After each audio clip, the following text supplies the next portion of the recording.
It was March 27, 1977, when the world witnessed one of the deadliest aviation disasters in history.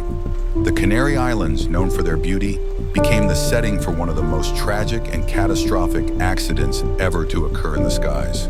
The airport, Los Rodeos, was busy that afternoon with planes preparing to take off for various destinations. Due to a terrorist bombing at the Gran Canaria airport, many flights were diverted to Tenerife, causing the runway to become overcrowded. Two large aircraft, KLM Flight 4805 and Pan American World Airways, Pan Am Flight 1736, were among the planes waiting to return to Gran Canaria. Both planes, massive Boeing 747s, had thousands of miles to go, but for the time being, they had to wait. Due to limited space on the tarmac and the chaos caused by the bombing incident, the two planes were instructed to taxi on the same runway.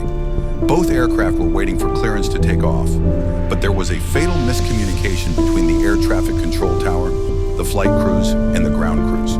The KLM plane, piloted by Captain Jacob Veldhuizen van Zanten, a highly experienced pilot with 11,000 hours of flying time, was eager to get airborne. The Pan Am flight, on the other hand, was still taxiing along the runway, unaware that the KLM aircraft was about to take off. The fog, which had settled on the runway, made visibility poor. Both planes, lined up in opposite directions, could not see each other clearly. In a tragic twist of fate, the air traffic controller had cleared the KLM aircraft for takeoff, but there was confusion over whether the Pan Am flight had cleared the runway. The KLM pilot, misunderstanding the situation, began his takeoff roll, accelerating down the runway without realizing the Pan Am plane was still in his path. The moment the KLM plane began to accelerate, the Pan Am crew noticed the danger, but there was no time to react. The KLM aircraft, moving at full speed, collided with the Pan Am plane at 100 miles per hour. The impact was catastrophic. The KLM aircraft's nose slammed into the fuselage of the Pan Am plane, igniting a fire that consumed both aircraft in seconds. In total, 583 people were killed, making it the deadliest aviation accident in history. The passengers and crew on both planes were trapped, with little chance of survival.